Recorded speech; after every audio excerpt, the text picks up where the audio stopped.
Tonight on Countdown to Green, we check in to see whose brackets were busted in Indy.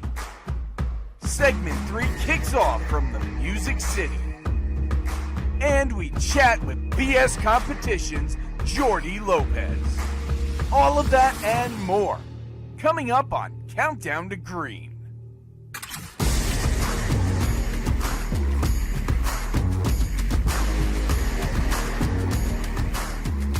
Hello everybody and welcome to the virtual Music City of Nashville Superspeedway for round 7 of the eNASCAR Coca-Cola iRacing Championship Series. This is your Countdown to Green presented by Logitech, a beautiful facility, concrete jungle down there. I'm Alan Cavana, happy to be back, happy to be here tonight with you and two of my friends. We have Ryan Vargas, the man behind the wheel, joining us as always. Ryan, how are you? I am absolutely stoked. We're racing here at Nashville Superspeedway. We're back on the concrete. This is a personal favorite track of mine. This place always puts on a banger, and I know we're in for a treat here tonight. And joining us, the real treat tonight, is Joe Peak joining us for Countdown to Green. Joe, we are getting closer and closer to our playoffs. This race means a lot. Yeah, the pressure is getting ramped up, and of course they choose to go someplace unique on the in the realm of oval tracks. So also looking forward to it because there's not a whole lot of these concrete circuits left. Yeah, certainly not. That's why tonight is so unique. Before we get to Nashville, let's look back at the Brickyard. Just a few weeks ago, Indianapolis Motor Speedway, guys. Let's look back at the highlights. It turned into a crazy race, but it was dominated and good racing to start by Parker White. Ryan? Absolutely. And we see right here, the action kind of started early. You got Christopher Hill on the outside, Parker White on the inside. It was a really tight little race here. They were really fighting for that track position. We saw it both on the sim and in real life. That track position was key, Joe Peak. But at the end of the day, Parker White kind of found himself at the front. But then strategy. Michael Cozy Jr. stretching it 38 laps. Joe, lots of shuffling there with fuel strategy. And not too surprising since Indy's kind of become notorious for fuel strategy being a major factor in how these NASCAR races play out there. Did allow Cozy a chance to get in the thick of things, but what it really came down to was down to the very end, essentially, where we had a little bit of overtime. You could see some of the drivers, of course, having a little bit more trouble getting there than others, winding up getting collected by some of those infamous exits on these very shallow corners. Absolutely. You see right there, Femiola, Thomas Lloyd get together. This is the incident that eventually brought out the overtime. And we saw that right there. A lot of guys just jostling for position. But at the end of the day, it was Parker White who survived and was able to come home with the victory in overtime. Yes, he got the checkered flag, stamped his ticket to the playoffs. So let's look at those playoff standings, Ryan, because we're running out of races and opportunities for these drivers. Absolutely, and you see right there at the top, right there, those top four, Steven Wilson, Bobby Z, Garrett Lowe, Parker White, those guys are locked in with their win. If you're Tucker Minter, you're feeling pretty good. You have almost a race worth of points. Same thing with Vicente Salas, sitting kind of pretty. Now, you look at the cut line right there. Donovan Strauss, only +6 over Casey Kerwin. You look at how tight it is, really all the way from, I would argue, from probably 18th on up. If you're within those 20 points right there, a swing, a massive incident, something to shake up this points can absolutely vault you into the playoff conversation.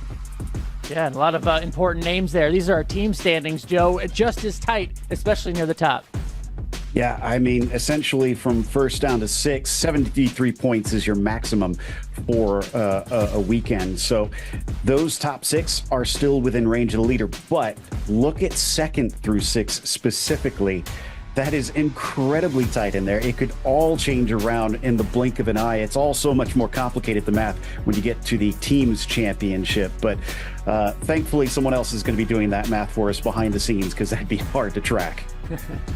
Absolutely, and you see right there, Sean Conklin playing the consistency game, continues to stretch his rookie standings points lead over Sebastian Barron, who does move up into the 2nd position there. A couple other drivers, Kenny Brady rounds out your top 5, and unfortunately, the E-Racer duo of Seth Noel, Logan Helton, unfortunately down there at the bottom. Look, it's a rookie year. I expect a bit of a learning process for those guys. Hopefully they can turn it around in these coming races. Sure, and we're seeing them get better. Look, a quarter of the field nearly are rookies, so they're trying to do what they can. Speaking of people trying to do what we can, Ryan, and thousands of us out there, we filled out a bracket for the William Byron Esports Bracket Challenge. It started at Indy. It continues tonight.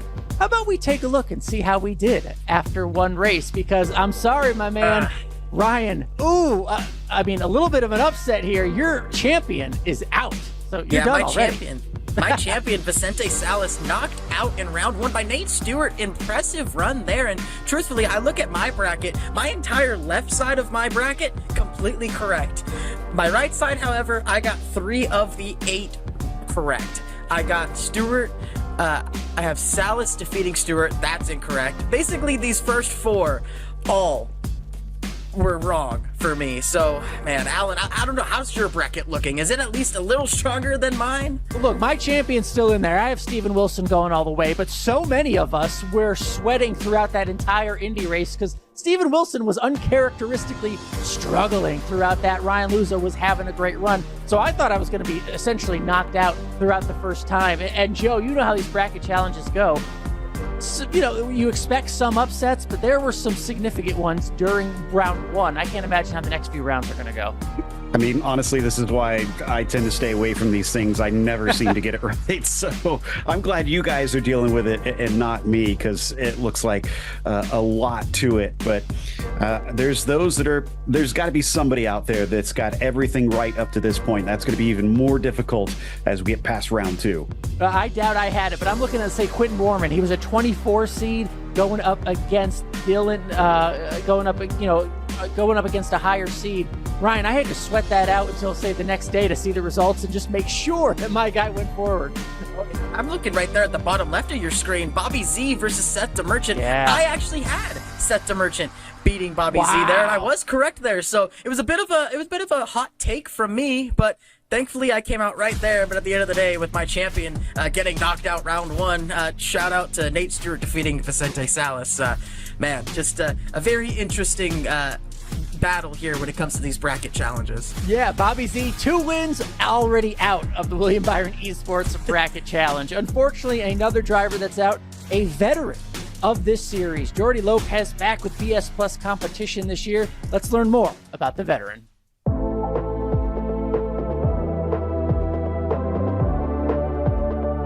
Honestly, I feel very good as a driver.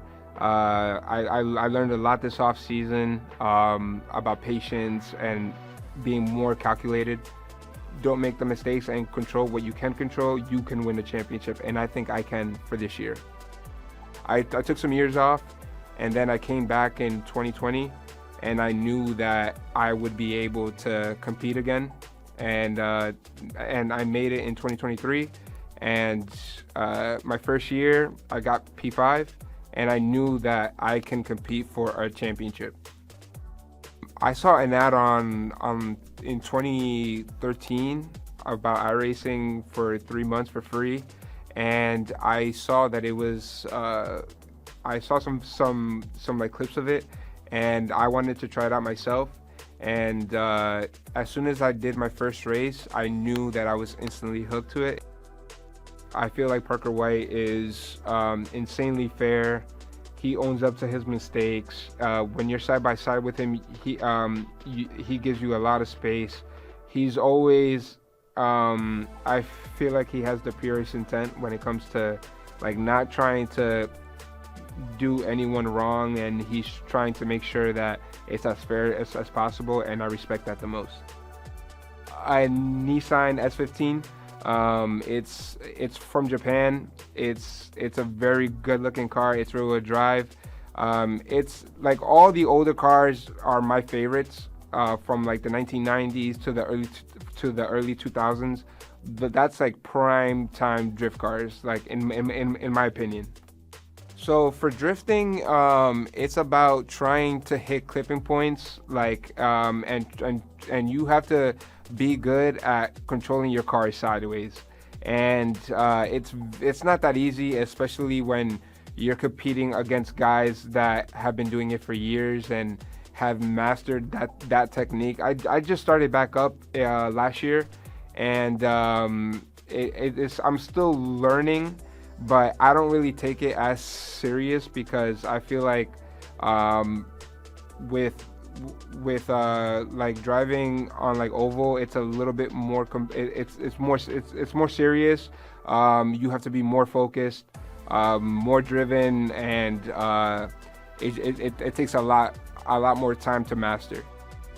Portimao, I really wish that we would go there for one race. I feel very confident there. I think that track is really good. It has fast corners, slow corners. That would be my ideal track to go to. I don't see it as a game with so much on the line. I think it's transformed my mind into something very competitive and serious. People around my circle know that I do this. I used to keep this a secret, but now that it's expanded to something like how it is now, a lot of people know about this. I'm not embarrassed to tell people that I do this. It's an honor to be here, and I just don't hide it or feel embarrassed about doing it anymore.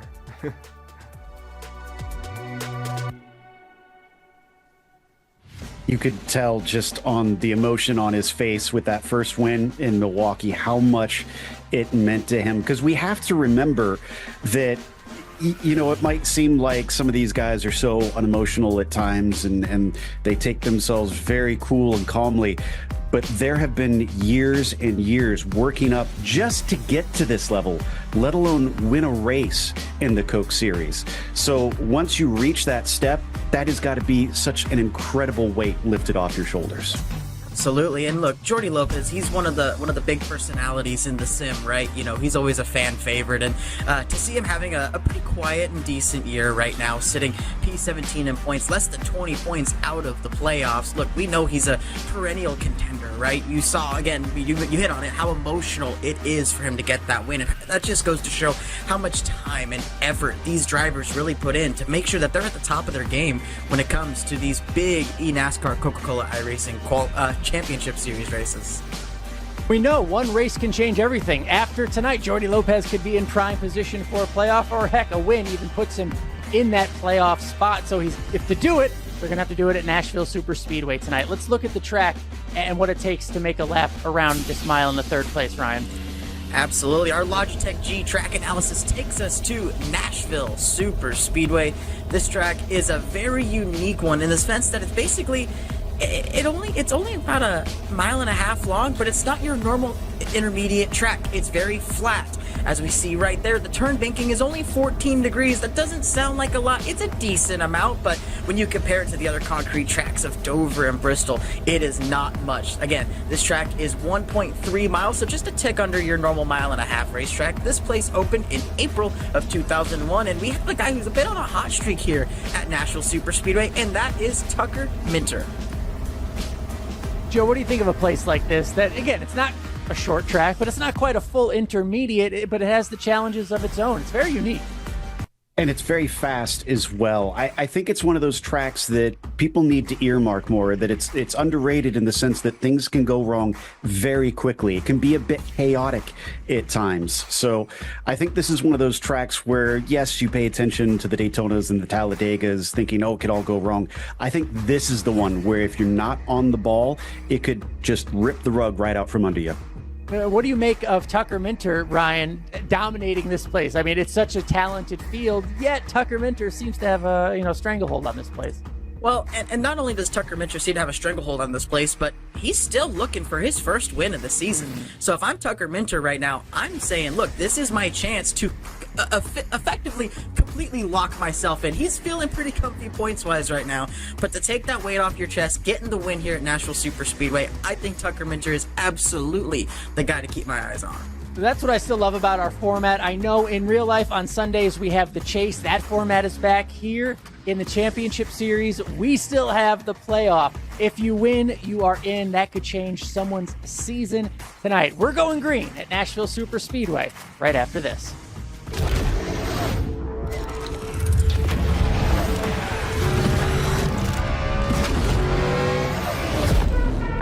Every journey toward racing excellence begins the same way, with preparation. Practice is about consistency. The same attention to detail. Today, the gap between the garage and the living room has never been smaller. Because mastery isn't about where you start, it's about where you train. Whether you're chasing trophies or lap times, the road to racing excellence starts on the same tools. Feel the road, own the race.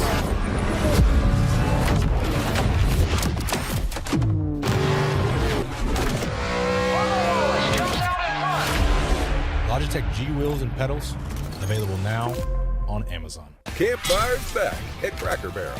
Foil-wrapped favorites and bold, slow-cooked flavor are back for summer adventures. Try our Campfire Classics and new breakfast skillet for a limited time. Adventure made easy. Welcome home to Cracker Barrel.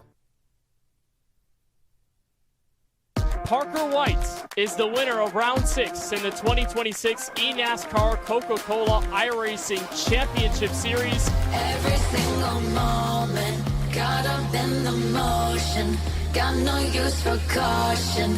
Hope you're ready for a fight. I believe it, I can see it. If it's in my sights, I achieve it.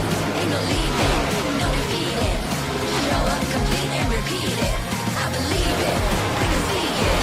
If it's in my sights, I achieve it. Ain't no leaving, no defeating. Show up, complete, and repeat it. Every day, prove that game. I always go 100%. Start to end. Every day, prove that game. I always go 100%. Start to end.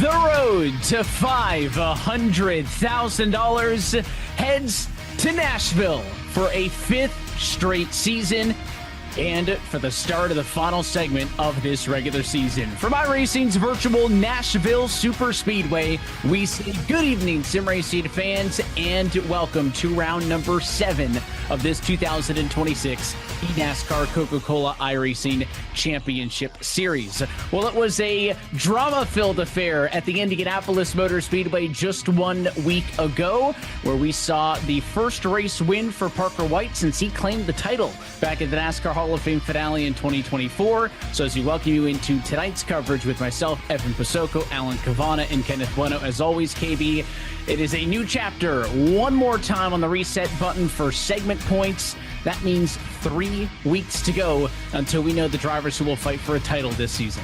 And these 3 might be the most daunting in the feeling for the drivers, because tonight, Nashville, Richmond, Daytona is the regular season finale. It's now starting to feel a little more pressure filled because the stakes are higher, Alan, and if the drivers haven't started to put on their best season in the first 6, they really have to start now.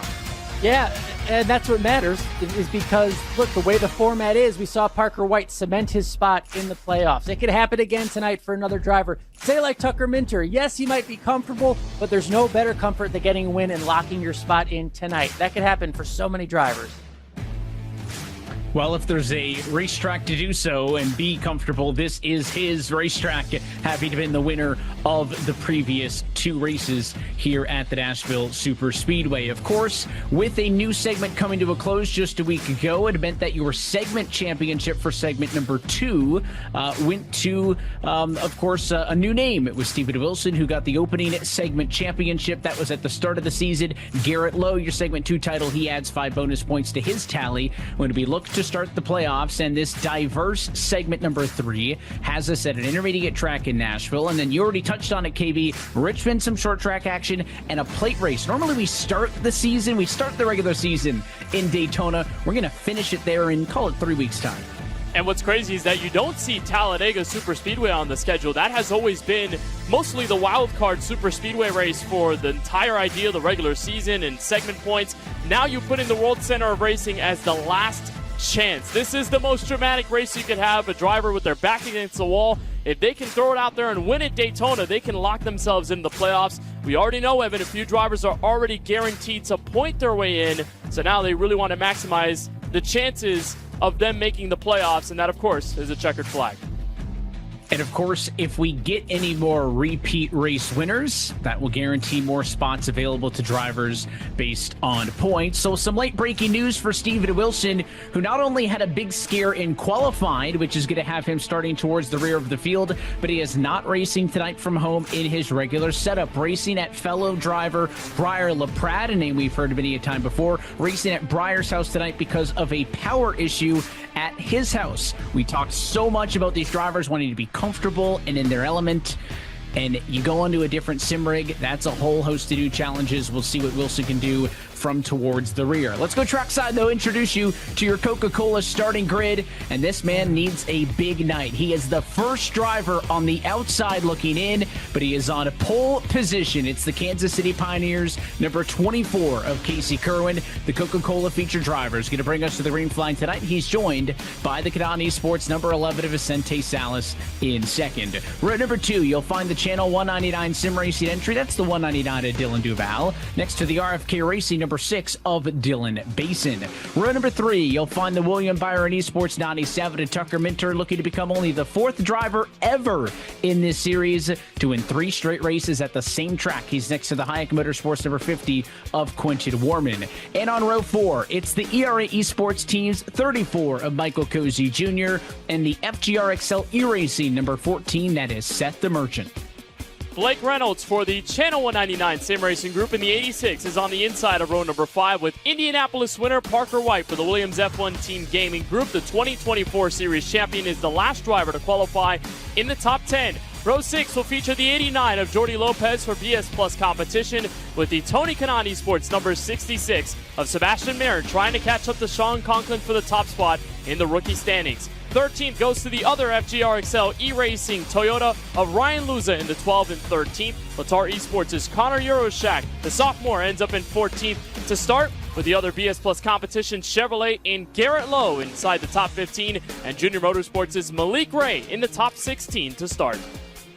Row number 9, you'll find the second of the ERA Esports team cars. That's your 2-time race winner this season, Bobby Zelensky, rolling from 17th position. And next to him at 18th, it's the Apex Racing team number 98 of Cody Bias. Row number 10, you'll find the Junior Motorsports 8 as Zach Novak starting 19th and 20th to the 20. That's the Kansas City Pioneers entry of Wyatt Tinsley. Halfway home to row number 11, the William Byron Esports 25 of Christopher Hill starts 21st. And the Jim Beaver Esports number 5 of Nate Stewart will start from a 22nd position. And you touched on it just a minute ago. That is your rookie points leader, Sean Conklin, for RFK Racing. Some work to do in the 17 as he starts from 23rd to the outside of row 12, 24th on the grid. It's the 47 of Dylan Alt.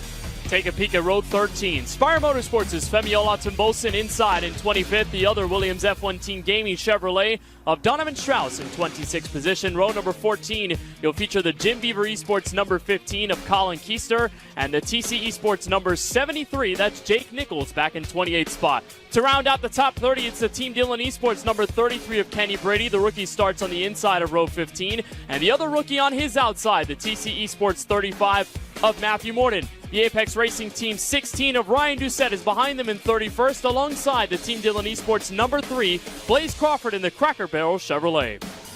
One more page as we look to row 17. Starting 33rd tonight is the number 01 for the Vegas Inferno of Tommy Gossett, next to the Rick Ware Racing 55 of Daniel Falkingham, who starts in 34th. Row 18, you'll find the E-Racer 69 of Seth Knoll and the Latardi Sports 36 of Thomas Lloyd. They're starting 35th and 36th. Behind them, the second of the Wick Ware Racing cars, that's Garrett Maines in the number 51 of Machine starting 37th. And Steven Wilson, not used to being in this position, big moment in qualifying. He will start from position number 38. That will leave only the Vegas Inferno entry of Michael Guest and the eRacer 42 machine of Logan Helton as drivers who are going to start towards the rear of the field with no time in qualifying. But I mentioned it is a big night for that man right there as we enter the final 3 weeks of this regular season, Alan. Tonight he sees a 6-point deficit between being in or being out of the playoffs, but he'll have the best seat in the house to get this thing kicked off. Let's see if we can get a word with Casey Kerwin. Yeah, Casey Kerwin in position when he needs it. On the pole, Casey, you got me. How you doing, my friend? Good. I'm not used to this view, so I'm enjoying it at the moment. Yeah, it's been an up and down season so far, but they've laid it out. The point situation as it is, 3 more races to go before the playoffs. What does this mean tonight to be up front and have this track position to start? You haven't had this situation so far really much this year. Yeah, it's big. Obviously, track position is going to be crucial, especially early run. I think long run, it probably can move around a little bit. You can probably make some moves, but yeah, early run especially, it's going to be pretty crucial. So, yeah, it's nice to have it, and obviously still have to get through the first lap, kind of probably run side by side with Vicente here, be battle for the lead. Hopefully we can get the lead and then, yeah, go from there and, yeah, see how the race plays out from there. This is such a unique track, whether it be the length, the banking, the concrete. What is the biggest challenge for you tonight? I mean, when you're kind of wrapping the bottom, the seams and stuff are kind of pretty important if you hit them right. But we'll see. It may widen out with the rubber, and it's kind of probably gonna. You're probably gonna be trying to run other seams through the middle and things like that if you're if it does move around. So yeah, just concrete track thing, some characteristics with that, and yeah, hopefully it goes good for us. Yeah, former champ. We know you know how to get it done. Good luck tonight. That's Casey Kerwin, guys, on the pole. He's got the best seat in the house. We'll see if he can put things together. And we've seen a bunch of watch parties. Here's a live look in at the Vegas Inferno watch party, cheering on their drivers. Tommy Gossett in the 01 machine, Michael Guest in the number 21 machine. And it is a good decision to have that watch party inside because I was in Vegas over the weekend and it was 115 degrees. So Vegas Inferno, and maybe a little bit of inspiration behind the name. Good to see those guys joining and streaming. They see us there watching along. Looking forward to seeing how those cars do in this one. We'll be checking in with them as this race goes on. Outside of that, again, the stakes pretty clear. In the shortest regular season we've ever seen in this championship series, 9 weeks total, 6 down, 3 to go. Limited opportunities to make mistakes. Let's see what is in front of us tonight, KB, as we look at our Coca-Cola race analysis. And we're back on the intermediates, which means we've got the typical 100 laps tonight at around 150 miles here from Nashville and Lebanon, Tennessee. Pit road speed limit at 45 miles an hour. That came in clutch, especially with the tire sets available. We had a flag-to-flag race here last season. That involved a ton of strategy. Pit road under green is also going to matter. Our estimated pit window right around halfway, typical of our intermediate style of races, a little past 50 at 57 to 61 laps. But Nashville is a concrete track, guys. This is a tire shredder. Drivers have to be very careful, especially in this opening run. For some drivers, these next 3 rounds, opportunities to score more points to further their championship ambitions. For others, maybe one last chance to scrap and get into the party. It is going to be the final sprint to the end of the regular season. It gets underway right here and right now. Pace car down and in. Casey Kerwin in control of the field as they look to the flag stand. And we say, let's go racing from Nashville.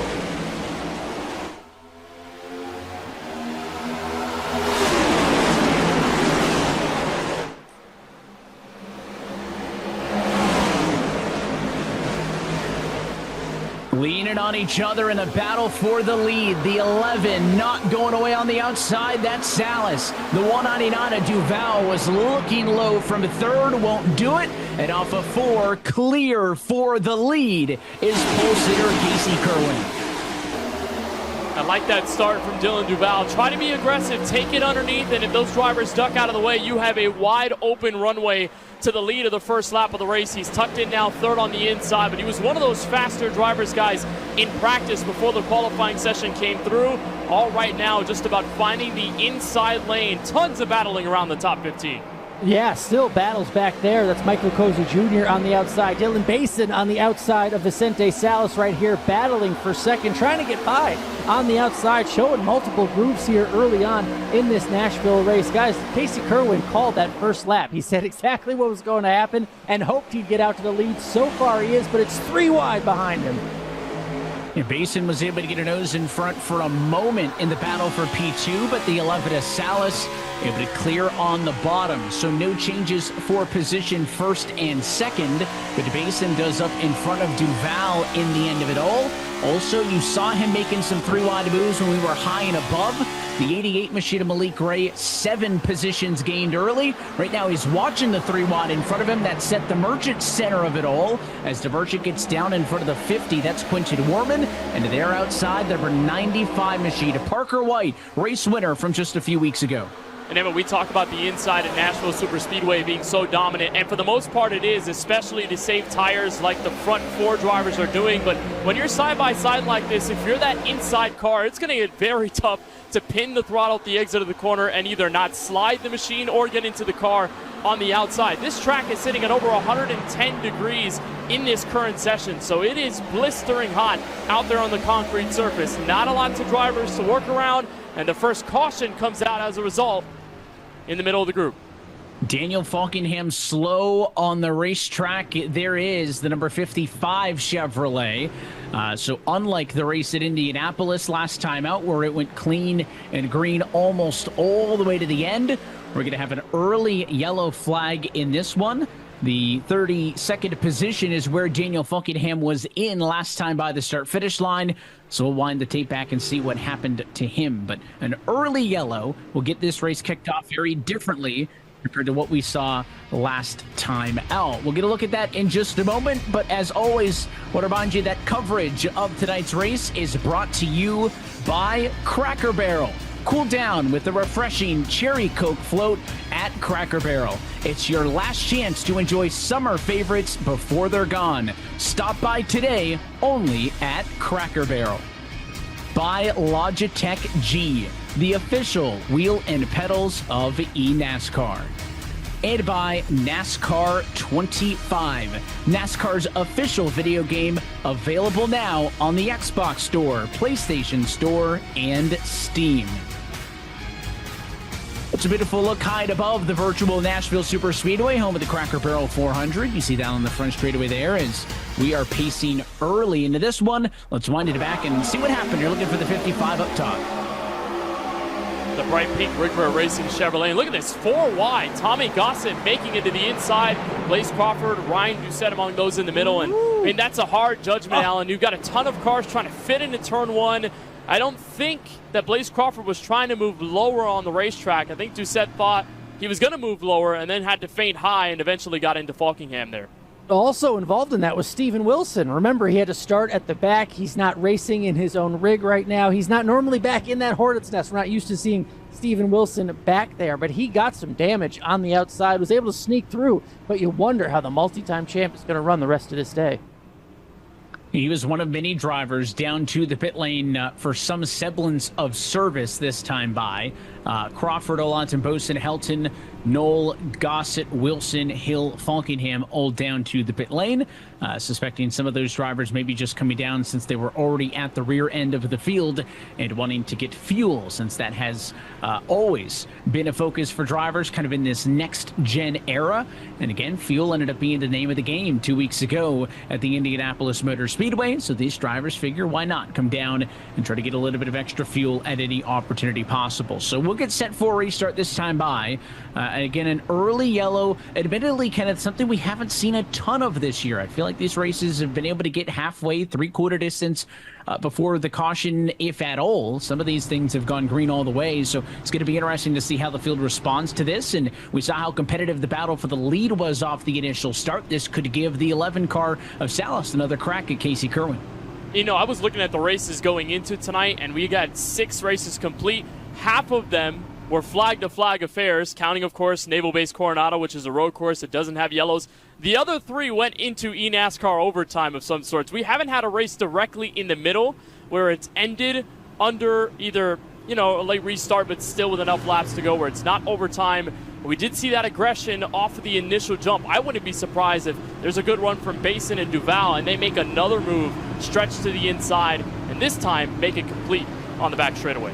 So what you're saying is we have one caution, that means we're going to overtime, right? That's what the trends are saying compared to what we've seen in 26. I already jinxed it once this year. I don't want to do it again. Leave the man alone, Devin. 92 laps to go this time by. Let's see what happens this time. Green flag in the air. It's a great start for the bottom. Control car Kerwin. Clear by a couple of car lengths. He brings Dylan Basin with him. And the 199 of Duval now trying to get underneath in the battle for the number 2 spot. Also, Malik Ray. We were talking about him being a big mover inside of the top 10. Connection issues forcing that driver to pit road to serve a penalty. It's a hard hit for Malik Ray early. We'll see if he can get back in this race and try to regain what is now several laps lost, but a great battle for third. I saw a massive run on the inside lane. Duval and Basin were able to squeeze by Vicente Salas in that opening lap off of the restart. And the rookie, Dylan Basin, how about a strong start for the RFK Racing Ford Mustang? I know his teammate, Sean Conklin, took him out of some contention for the Logitech William Byron Esports Bracket Challenge, and those two going at it for the rookie standings. The 17 in the lead. Basin with a great start. Yeah, not only that, but I mean, Sean Conklin, his teammates, been getting the headlines for being the best rookie, and now he's up there in second after having a great run in the qualifying series. Let's see what he can do with it. Further back here, Basin happy he is not involved in any of this three-wide racing. Looks like for about 20th here as we look back further in the field. That's one of the junior motorsports cars. Maybe 2 is that, I believe that might be, yep, that's Dylan Strauss, Donovan Strauss back there. I mean, just big names, a lot of experience back here in the field. Yeah, Strauss in the 4, the 98 above him. That's Cody Bias's machine. They're fighting for about 18th and 19th position at the moment. Plenty of 2 wide. You even saw maybe some 3 wide ahead of them. There it is in the foreground as they come through the center of 1 and 2. So middle of the field, going to take some time to spread out. It's Jordy Lopez. Got a bit of an inside profile on that driver in Countdown to Green earlier. He's running just on the cusp of the top 10. They get out of the 3 wide as he was able to complete a move on Ryan Luza, who sits behind him. That's the number 12 Toyota jumping on board with the 66 machine of Seb Marin as he rides in the number 15 spot. You can see just how hard he's gotten to work. So focused on the task in front of him, and that's, of course, trying to find a way around what is basically a gridlock right in front of him with Ryan Luza and Wyatt Tinsley. You just got so much going on around the rearview mirror and right in front of you. You got to pin it down to the inside, make sure you plant the throttle, and there's a really big bump there off of turn 4. So Marin trying to stick with it, but this entire mid-pack have not escaped from each other in the slightest. Yeah, and Seb Marin running mid-pack. We saw what he was able to do. Oh, Ryan Luza gets it right in front of Joe. Saves it in front of all those cars, Evan. That could have been a big one as Ryan Luza going the wrong way. That thing was 30-plus degrees sideways, and you just do not see people bring this next-gen car back from that kind of a moment. But Ryan Luza, one of the series veterans in this driver lineup for 2026. Great piece of driving to hang on to it. It's going to cost him plenty. He loses about 10 spots total, but that's way better than that thing being on the hook. But it's going to put him even further back into the mid-pack where it is still chaotic. Thomas Lloyd, Michael Guest, and Femi Olatunbosin 3 wide just behind him. And that slide alone by Ryan Luza is going to light up the rear tires. And again, we mentioned how hot this track temperature is in Nashville Superspeedway. All of the races we've had here have been in similar conditions. It's always allowed with this short track package, in a sense, with the higher horsepower these cars have, to get sideways very easily. And once you have a bit of a slide, those tires heat up really, really fast. And when you have all those cars breathing down your neck, your idea is to just push. Femi Olatunbosin gets around the outside. Thomas Lloyd is there, but Luza's trying to hang on in the back end of the top 30. That's what's so interesting about racing this hard, this early. The harder you race, the tougher it gets with the handling of the car, with your tires going away. But you're still trying to do all you can to get the position early and as fast as you can. We've got some big talent back here. We have one of the William Byron cars in Hill, Femiola, and don't forget about Stephen Wilson still back there in the field trying to work his way up, as we'll see a replay here of Ryan Luza. Guys, watch this save. This is not a dirt track, let me remind you. I mean, Wow. that thing was so far gone, and give credit to the drivers behind as well for staying disciplined. Nobody tried to jump high to get around him. That probably would have been worse. He had that space up top to catch that race car, but that is some craftsmanship behind the wheel for Ryan Luza. We talked about some good news, a bit of bad news if you're in the Seb Marin camp. We were just on board with him not that long ago, but he has unfortunately dropped out of the race session due to an upload packet loss. So a connection issue for Sebastian Marin is going to take him out of contention early. We talked about Malik Ray getting a penalty for connection issues. He's back on the racetrack, but 7 laps down. I do not see Seb back in the race session, and he's already 4 laps down. So that is only going to get worse and worse as this carries on. So 2 notable names with some trouble early. Let's jump on. This is Jordi Lopez, still hanging out just outside of the top 10. He's trying to chase down Garrett Lowe in front of him.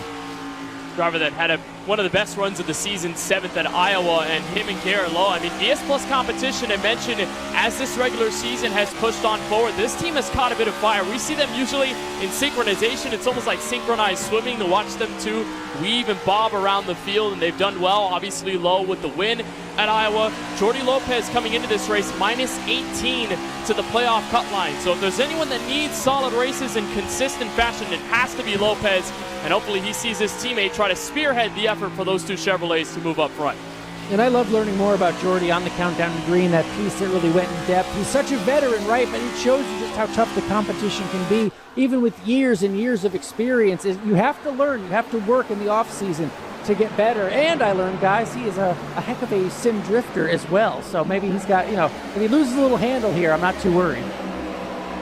Yeah, with the way that Luza was drifting through turns 1 and 2, I'm curious what Jordi Lopez is going to be able to do, but I think he'd prefer to keep that thing on rails. And again, it's been uneventful for him thus far. He's running to basically exactly where he started. A couple of drivers around him, though, have been making some noise. Garrett Lowe's picked up 5 spots behind him. Wyatt Tinsley's up 7. Donovan Strauss is up 10. So there are a few drivers who have been making some moves through the field. Caution flag, it's trouble in 2, and up and into the outside wall. Fork, our second yellow of the afternoon, is the number 15 machine of Colin Keister. He was right there around P20, where it seems like every time we've looked back there has been 2 wide, 3 wide, but I don't think this accident's going to come from that kind of a moment.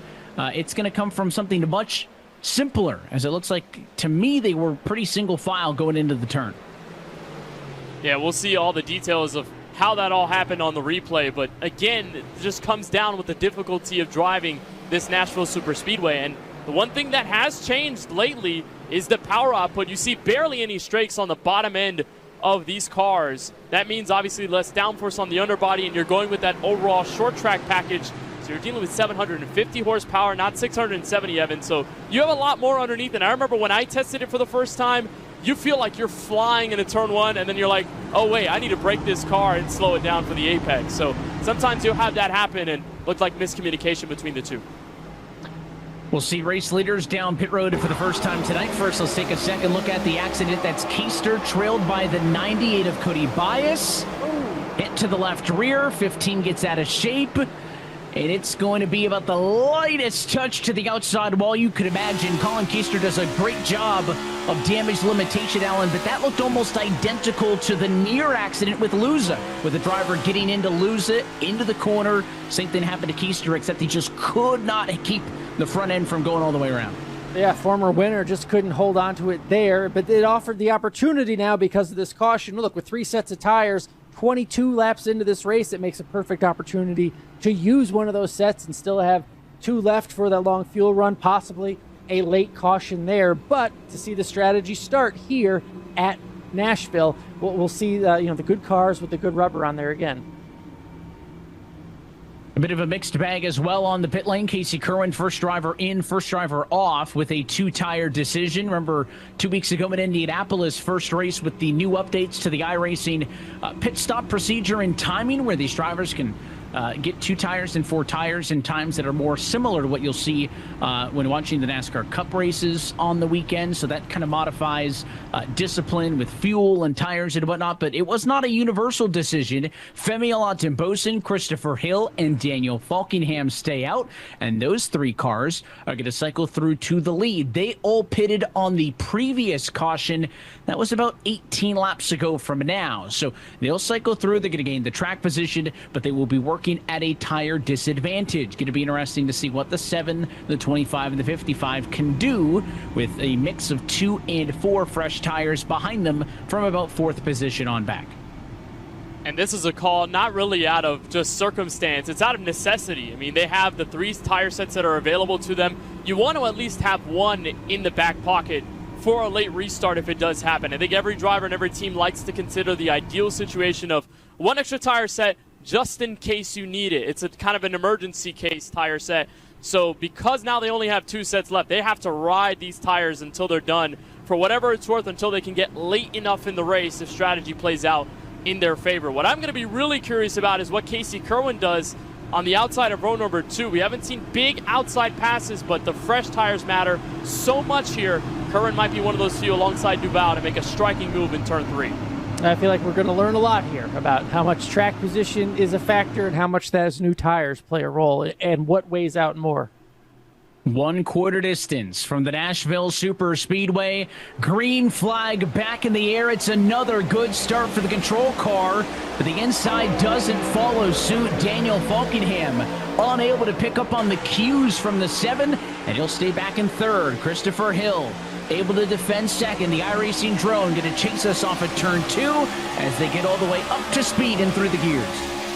You're going to see this big difference as they come up to full song in 3 and 4. This is where Kerwin and the likes that have come in for 2 or 4 tires can get a little more rotation, especially there. There's a large bump off of turn 4. The car can easily get unraveled. You see the control of Kerwin and a diving move swinging to the inside for 2nd in turn 1.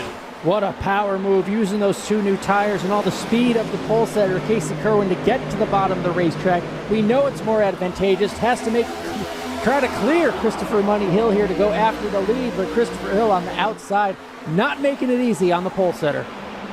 Next driver on the fresh tires, the 95 of Parker White, working the outside. So you got Kerwin on the bottom, White on the outside. Now the 95 going to cut across the bumper of Hill and going to try to follow that number 24 machine through. Battling up for the race lead. Battles going on in the midfield as well on the bottom of your screen. 2 wide, now 3 wide, right around the number 10 position. Kerwin is clear for 2nd. Parker White could not make it stick, loses ground off of 2, and now Kerwin going to try to set up Olatunbosin in a battle for P1. And now that he's gotten clear, that's really where he can calm down and work on things. You just need to get out of the 2 and 3 wide situations to start feeling the effects of these tires. That's where you can start moving across the speedway and getting at least half lane to a full lane up on the racetrack to at least feel the effects of what the fresh tires are doing for you. But this is just looking like all of our other restarts, and plenty of contentious drivers that are in this. Bobby Zelensky has had a poor run over the last 3 races, including a part where he was back-to-back 30th or worst place finishes. He wants a comeback tonight from Nashville Superspeedway. And just in front of him is Tucker Minter, who's fallen back a little bit. Right now running in the 12th position. I know there's some pit strategies, some cars in front of him based on that, but he is not, early on in this race, on the bottom of your screen, the 97 was running 4th, 5th, looking like that car that had won this race 2 years in a row, but now Tucker Minter just mired back there in the field as we have a change for the lead. The pole setter, Casey Kerwin, back to the point with 2 fresh ones on the right side once again. Takes about 4 laps once he was able to get back underway to get the job done. Kerwin back to the lead. And now for Olatunbosin, Hill, and Falkingham. We all knew they weren't going to be able to defend those top 3 positions. The question is, how far down do you possibly fall, right? Olatunbosin started this race 25th. Christopher Hill in 21st. Falkingham in 34th. If those are your reference numbers, if you can get through this stint, get a caution of maybe 10 to 15 laps, and you're 10 spots, 15 spots, 20 spots further up the running order than those positions where you started. Maybe it's a net win on the strategy decision, even if it's not going to put you in a position to win the race at this very moment. And on the outside, Dylan Basin takes care of the number 7, so move Basin back into the number 2 spot as you'll slowly start to see Femi get overtaken by these other drivers on the Fresh River. Yeah, but the case for those drivers, especially in Christopher Hill and in Femi Olatunbosin, now that they're still within the range of the top 10, is you've got to hold on for dear life. If you can alleviate some of that fresh tire pressure from behind for a few laps, if you get long enough in a green flag run, you could be okay. And there's Donovan Strauss on the outside. Guys, what a great weekend for him at North Wilkesboro Speedway, ending up making his first NASCAR Craftsman Truck Series start. Oh, had contact off of turn 2 with Wyatt Tinsley still going green. Big moment there, and he is not in the clear yet as the 86 car is all over the road underneath him. That's Blake Reynolds, the aggressor, but we've seen this before. We talk about the Sim to Reality pipeline. We've seen names like Caden Honeycutt, Parker Retzlaff do the same. And in this case, Donovan Strauss competing in a NASCAR National Touring Series event. Congratulations to him for that big milestone in his racing career, Alan. And we talked about the possibility of things like this happening 5 years ago. It is almost commonplace now, and excited to see more opportunities that not only Donovan's going to get, but other drivers in this series and other top-level sim racing series in years to come. And really a great effort on his part in that Truck Series race. Guys, his cool suit went out early on, and if you don't know what that means, what happens if the cool suit goes out, it starts working in reverse and was basically heating up his body. So he really had to work through and power through just the worst of situations inside that race truck. We're glad he's okay. We're glad he's back. Also on the car store, glad he's back here tonight showing us all how to do it here in the eNASCAR Coke Series. I feel like we hear that a lot. Cool suit issues, and then the water gets warm and working against you. So if we could just patent a cool suit that doesn't break, I feel like us three, if we go in on that, we'd be very successful and well off.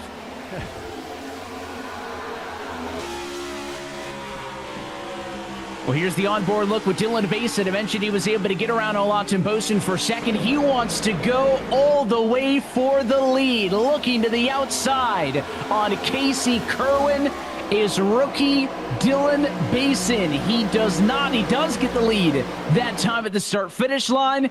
He's going to have the outside groove off at 2. And we got a new race leader in Nashville, shy of halfway. Dylan Basin to P1. What a lovely setup of corners in 3 and 4 to get Basin around. He used the half lane to get a bit of that clean air, rotate the car, and he felt he could get more throttle in that middle lane. It's very powerful here in Nashville, especially when you're side by side, and he can use the side draft to get those cars on the inside just a little bit further back, take the air off the spoiler a little bit. And so for Basin, a beautiful move to get the rookie out in front. His teammate, though, clawing through the trenches of the mid-pack. Michael Cozy Jr., Bobby Zelensky. We saw the contact between Strauss and Wyatt Tinsley. Again, this is a points-paying positions for a lot of drivers that are kind of on the outskirts of the playoff picture, so they need everything they can get, especially here when Segment 3 is kicking off tonight. Yeah, that's Sean Conklin, Basin's teammate on the outside in the 17. Oh, a little contact there. This is tough racing back here in the field. But, guys, it's been Conklin getting the headlines, right, for being the best rookie so far out of 9 rookies in the field. But we're seeing his teammate, Dylan Basin, on point tonight as back here in the field. Just that proverbial hornet's nest of action. And, again, with the point system that we have, one win, one race changes everything for so many of these drivers. And that can happen again here tonight. All you need is one, and it can put you in a position to start talking about, fringe and competing for, especially for the rookies, right? A first win in this series to all of a sudden, you can be 1 in 10 drivers who are in the conversation about winning a championship in this series. Things can flip that quickly, and a shout out to the RFK Racing team as a whole, right? For drafting Basin and Conklin basically through that free agency period. Bit of a risk-taking 2 rookies, no matter what success they've had outside of this series. But it has worked out very well for them. Both their drivers, I think, would call the season thus far a decent amount of a success. And again, a long way to go still. But they have a lot to like as Sean Conklin with some work to do in the number 17 spot. But is the top rookie in the rookie standings, 20 points over Seth Marin, 25 over Matthew Morton coming into this race. If you look back, Basin growing the advantage back to Casey Kerwin in the number 2 spot. And you mentioned the points, Evan. Dylan Basin is 27th, 28th in points right now as they run. I mean, the wins jumble a few things up, but Kenneth's just giving you an idea of how significant a victory could be tonight for Dylan Basin, going from outside the top 25 to a playoff spot. That's what's on the line right now, Kenneth.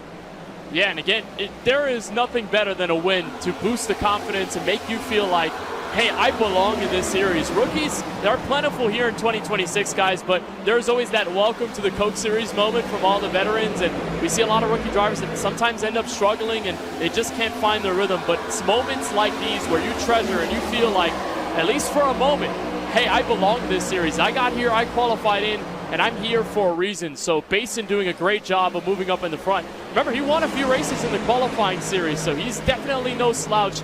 And on the 4 tires, pulling away drastically a great long-term car for the 6. Watching the 20 of Wyatt Tinsley fighting against the 25 of Christopher Hill. Remember, Hill, one of the 3 drivers who stayed out and did not pit on the recent yellow. So he's starting to maybe balance out a little bit, not dropping through the field quite as much. And that got a bit of defense there. That's going to be a self-inflicted wound as the 22 of Zelensky tries to clear him down on the bottom. But Femi Alonso-Bosin is still in 3rd. Christopher Hill still in 13th. And right there, Daniel Funkingham as well in the 55, one of the other drivers who didn't pit. So, again, if you end up in a team position where they are now, I'd probably call it a net positive on that strategy decision. Just because they've fallen off of those top positions, do not erase that decision at all. They would love to get a caution near this halfway point, get them reset with everybody else, because they pitted so early. I don't think anybody at a point where they'd be able to make it on the field at the end of the race. You'd be looking at about 76 laps needed. That was well and beyond the estimate we looked at earlier in the Coca-Cola race analysis. Is but a drafting going on the bottom there. A bump to the 22 down the back straight by the unmistakable chrome colors of the 22 of Bobby Z.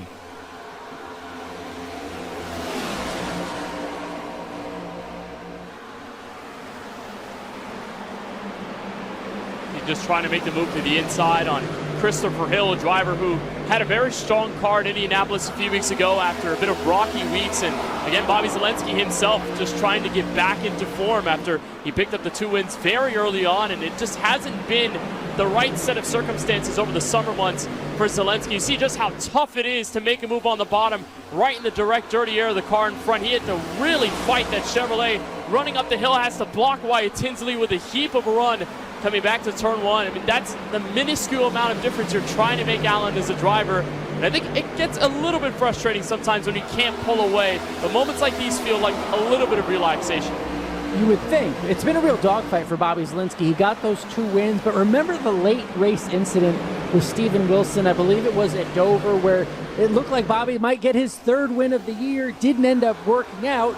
And ever since then, it just hasn't been the same. It kind of took him out of the segment 2 standings, started this segment not so great here in terms of qualifying and trying to race his way through, but we know he's got the car, the speed, and the talent, but it's just getting through this traffic early on in this race. As we approach halfway now, he's got to get a move on to get that winning mojo back.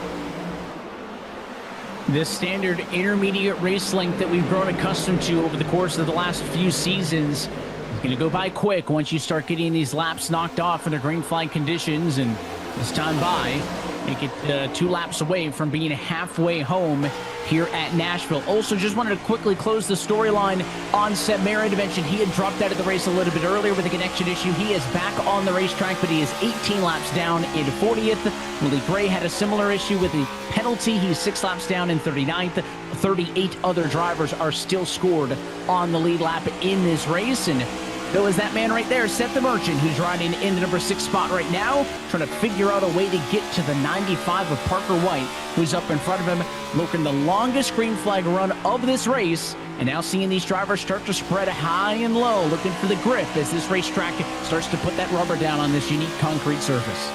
And the Merchant's a driver that really does like running here at Nashville Superspeedway. Evan, 3rd in 2024. He's qualified both of his starts prior to tonight in the top 10 and currently running in the top 10 in 6th place behind Parker White. So it's been a very solid run for this FTR Excel eRacing Toyota Camry of Seth the Merchant. That's kind of what you need now in this mid-pack. I think you find a way to settle in.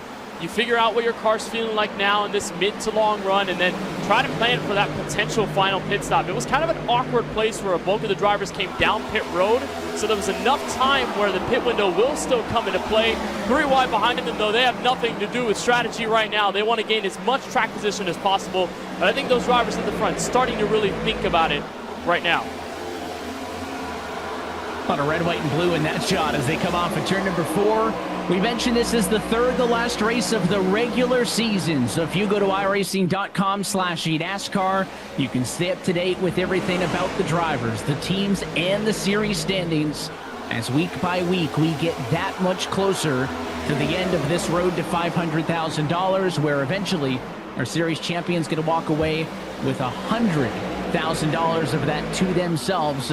But we crown a champion at the Homestead Miami Speedway later this year on October the 13th. We are now at that halfway point, so the counter begins to count down inside of the final 50. We get a pit stop still separating everybody on the racetrack, we believe, from being able to go the full distance into the end of this race. I'm still impressed by how well this 7 of Femi Alonso-Bosin has done. He's just in front of Duval and DeMerchant. We see the likes of Christopher Hill, even Daniel Falkenham, they dropped off about a dozen spots plus. Femi only lost 2 total on that strategy decision, and he's actually, to me, looks like the one who's been putting the pressure on Kerwin for P2 the last couple laps.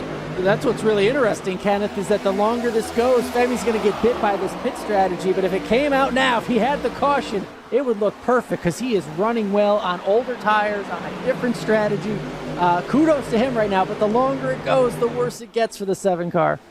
I think of it almost like a peak that kind of plateaus and then eventually reaches a cliff. That's almost what the tires feel like. I think for Kerwin, he got to that cliff point a little earlier than expected. And for Femi, knowing with the air, he can kind of manipulate things from behind him and not let those drivers that are battling around gain any ground. But he's been able to elevate and stabilize with the rest of these fresh tire cars. And remember, plenty of them took only 2. So they still have a ton of tire wear on the left sides of their next-gen cars. It's not like they have a pure, fresh race car apart from a few others that have gained track position. So Femi has allowed that to stabilize with the run. His car seems to be very good when it's gone past 29, 30, now 45 laps on a green flag stint. And he's been maybe a couple hundredths faster than Casey Kerwin. So maybe not the pace to get to Basin yet, but he's enough to stabilize now, and he can just hang on a little bit longer to get to that start of the fuel window where you can short pit, get fresh tires early to the end. Looked like, from that onboard perspective with Femi, looked like another one of the drivers using those Formula-style wheels. We saw Seb Marin doing the same when we looked on board with him a little bit earlier. Again, at one of those trends, which 5 years ago, 10 years ago, probably wouldn't have seen anybody doing that, but maybe 1 or 2. But a lot of drivers liking, especially when their setup allows them to put a different wheel basically on the base, to just use that Formula-style wheel even on the ovals. We first saw it even in these stock cars on the road courses, and that is something that becomes more and more prevalent year in and year out. Strauss got a little bit tight off of 4 up into the door of DeMerchant, but it really only upset the 4. Seth is fine. Strauss had to check up, and now the 22 is Zelensky. Thought he was about to put a slide job on him in the corner. Instead, he'll stay low, roll into the throttle. Now he'll shut the door off at 2. The 4 delivers a message, but in the end, the job is done. Zelensky up to P7. Yeah, great racing between those two in terms of veteran, in terms of drivers that we know can win in this series. And then look, shout out to Seth DeMerchant as well. Kenneth mentioned how good he is here at Nashville. A driver that needs a good run. Another one of those drivers outside the top 20 right now. We are running out of opportunities. If you're not going to get that checkered flag, you have to get as good of a finish as possible. I don't know if Seth can, nickel and dime his way to a playoff spot in the next 3 races without a victory, but a run like tonight is certainly a good start. And Alan as well, a lot of drivers like the intermediate styles of racetracks. This is the last one of the regular season. You have a short track at Richmond, gets very intimate, gets very physical, and then you blow it open, wide open with a super speedway at Daytona. So you don't really have a normal race like this to happen, a normal racetrack in the quote-unquote sense for what a lot of drivers like to drive in the sim. And so if you are, again, struggling in this series, whether it be beneath the top 20 or fighting for a spot in the playoffs. This is kind of a last chance if you don't like a short track and if you don't feel confident too much in the super speedway style of driving to go at it for a win.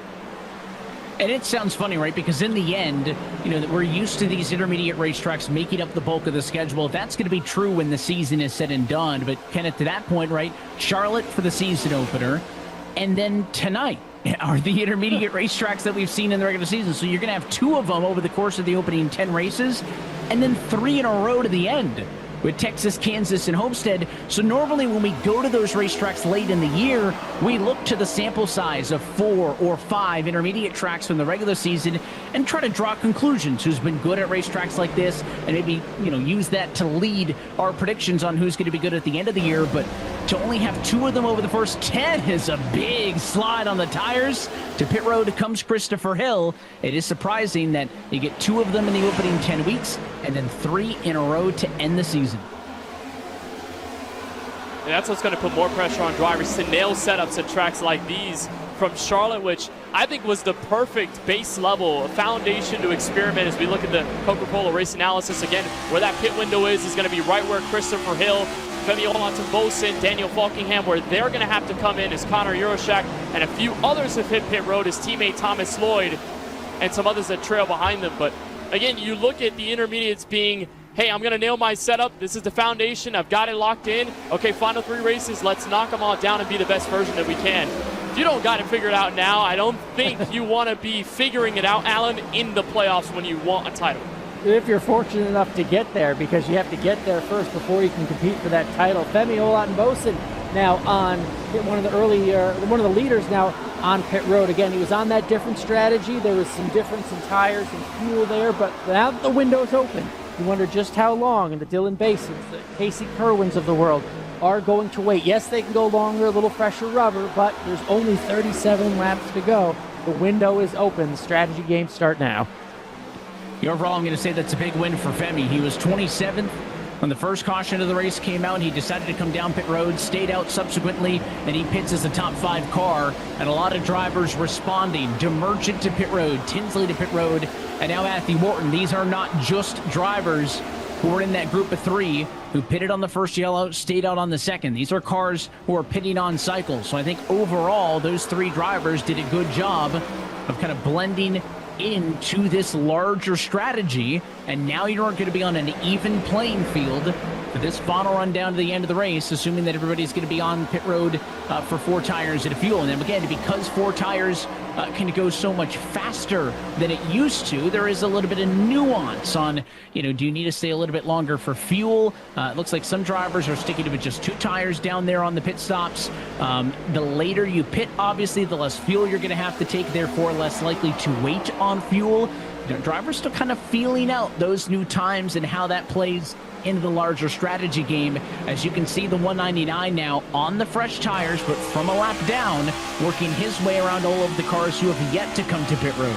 Got to be very careful, and I think it's going to be an interesting play for a lot of the leaders because, yeah, if you go all the way, you can go around 61 laps on a tank.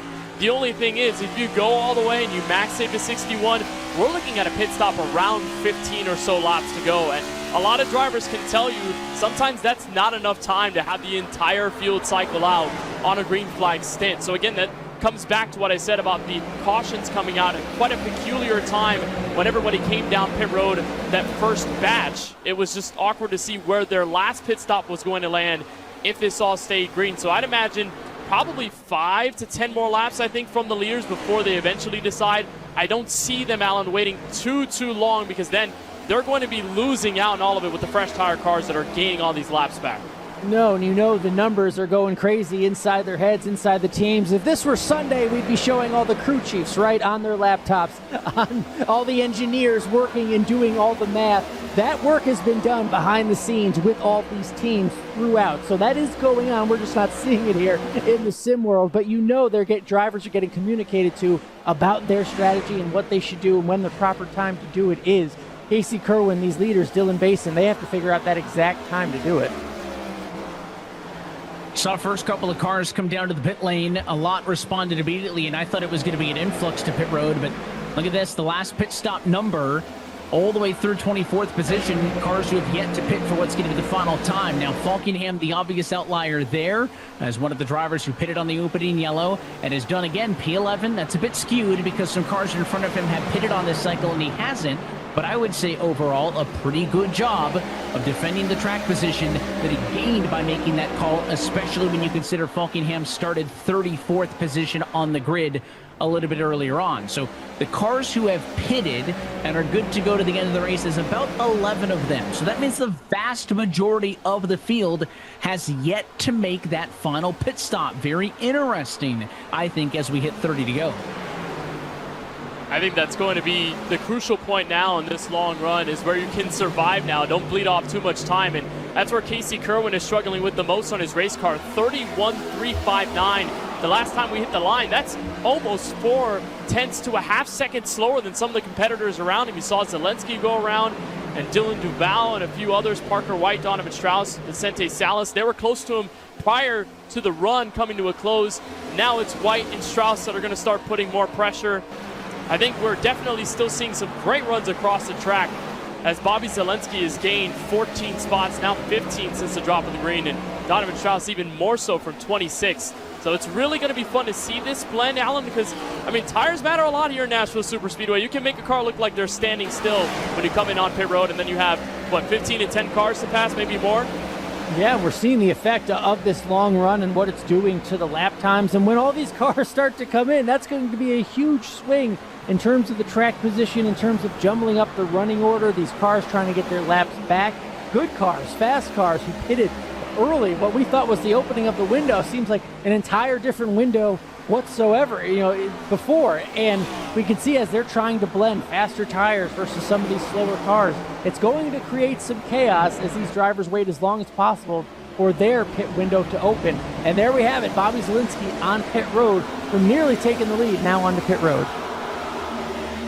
So many times we'll see drivers split the difference, right? If you have 80 laps in a race, and even if 40 is not your fuel number, you just pit at 40 because you get two equidistant runs. That is not the decision here tonight. Zelensky, 50 laps since he was last on pit road, is down with just over 27 laps to go in this race. So very short final stop. Zelensky's decision is 4 tires. So obviously gave up some time through the cycle, but is going to want the 4 tires to be aggressive. Is anybody else going to respond in short order? We are quickly ticking our way now down almost into the final quarter of this race, and we may have positions up for grabs through all of this. I mean, this is all for position that you're looking at right now. Some drivers may have conserved their tires better than others. There's Zelensky blending back up into traffic. This 2x2x2 is already crazy enough. Someone's going to have to go 3 wide because Zelensky's going to need to be getting around them. Doucette is coming to pit road this time. 16 a little bit out of shape, but he gets down safely. And I'm really curious about where these leaders end up in all of that. And like we mentioned with the mid-pack, I mean, this is going to eventually blend into lead lap position as this race continues to run green. So when you're on the fresh tires, just like a restart or the initial start, you want to attack, attack, attack. There is no time to be conservative. You got the boot, no Timberland, but you're going to be trying to move drivers out of the way and try to make your way through. But as we see what's going on, I'm really curious where Dylan Basin wants to go. I'm not sure whether he's going to fully overcut guys, but it seems like he's been very confident in the gap that he's held right now to just hold serve and be the driver that goes way longer than everyone else. And looking your down, net leader, Alan, I don't know if we can call him that because, again, it's so spread out. But the first car in the running order who is pitted is Dylan Duval. He's 26th position. You just saw him unlap himself from Dylan Basin. So almost certainly when Basin pits, he's going to be behind Duval. That's what you're wondering, is that, yes, eventually Dylan Basin has to pit. Yes, that will take time, and you would expect Dylan Duval to make it up and be the leader after that. Will there be enough time for Dylan Basin as a fast car with the freshest tires? Yes, all the advantages, but will there be enough time without a caution, without a reset for Dylan Basin to go up and catch him once again? That's going to be the big question. Let's go on board with Dylan Basin and see if any fuel savings going on to turn 1. Completely off. Clutch, coast, and that's just air as he coasts through the bottom of turns 1 and 2. Somebody else to look for was Daniel Falkingham. We were talking about drivers who had yet to pit. There again. Car is off into turns 3 and 4, clutching, coasting, and saving. Thought that Falkingham's number was going to be a big indicator. He ended up getting close to a kind of high 60 number before he finally needed to pit. So if you compare that number to Basin, Kerwin, and White, I still think they're on the outside. But with that much saving going on, you got to wonder if they think they can get to the end of this race without that pit stop, which would have blown our fuel estimate number completely out of the water. But it would not be the first time these drivers have done that to us. If there is a way, they're going to find it. And remember, we had a problem with Michael Cozy Jr. at Indianapolis where he pitted longer than everyone else. He put 38 laps. It was a large overcut, but he didn't fuel the car all the way through. So eventually, when it was a late race scenario, he ran out of fuel. So it was a situation of probably the leaders that maybe didn't go all the way on the max amount of fuel they could have got just so they can limit the amount of time on pit road. It's only Basin and White that are currently clutching and coasting. Everyone else around them are running full song like normal. So I wonder if the 95 and the 6 put in less fuel than maybe they think they were going to have. And maybe they weren't expecting this such a long green flag run to close this race. But they're right at the cusp of the window, so they have to come down now. And that's really going to make things fun for the 199 car.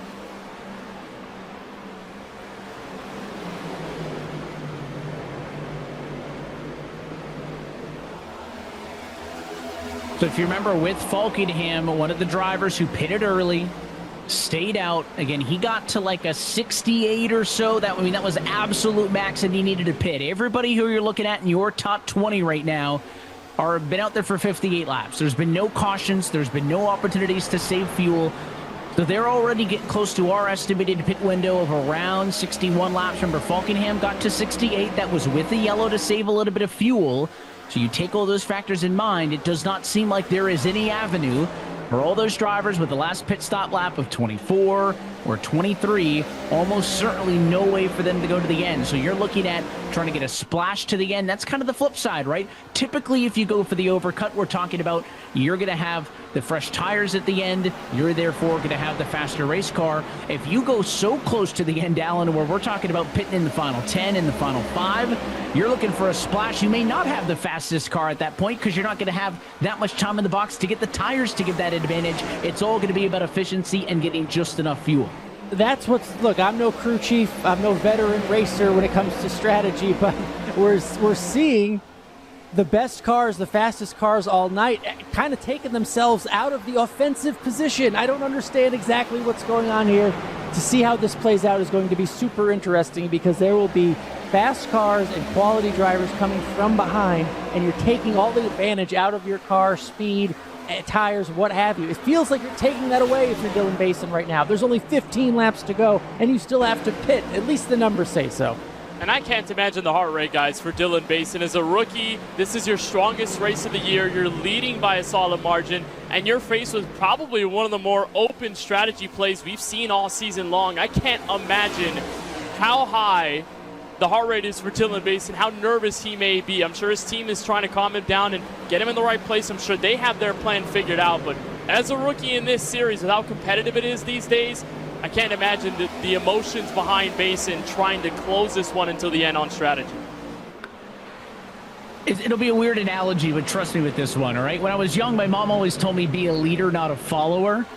But in this case, I think being a follower works. I mean, it's not like this is 2 or 3 cars who have just gone off on an island and are going rogue on strategy. This is a bulk of the field, right? Let's make no mistake here. The first car who pitted under this green flag pit cycle is that man right there in the 199. That's Dylan Duval in 25th. So it's not like this is some wild decision by just Basin or just Kerwin. This is majority rule. A majority of the cars are on this strategy. That tells me if there's smoke, there's fire. There's got to be some logic if a majority of the field feels like, to Alan, your point, going on defense is almost better than going on the offensive. Yeah, I mean, I'm lost. I mean, we're hearing all the numbers. We had our pit window. We're hearing our producers tell us, yeah, maybe it's a little off, but there's no way they can make it to the end. I'll be very surprised if that indeed is the case. But again, we've seen it before. Our fuel numbers blown out. They strategize. These are the top teams. They work on this all week. But yeah, 25 cars, and this could be a pass for the proverbial lead potentially. But there's still a lot of action left. If pit stops still do need to be made. Yeah, 3 important points to make, and that was one of them. Sean Conklin in the 17, catching Duval. This is for position for the 2 lead cars, and there's a caution with 12 laps to go. Oh, they're all geniuses. The yellow flag is out. It completely changes everything. Now, and it's Steven Wilson. Wow. Oh, no.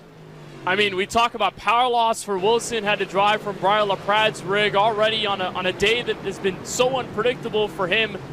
And the defending series champion is a driver that is taken out. Remember, he had dominated both segments. He didn't win segment 2, but he was very close by 4 points. This is going to put him very much on the back foot for this first race of the segment. And now Basin has to make the ultimate decision with the field.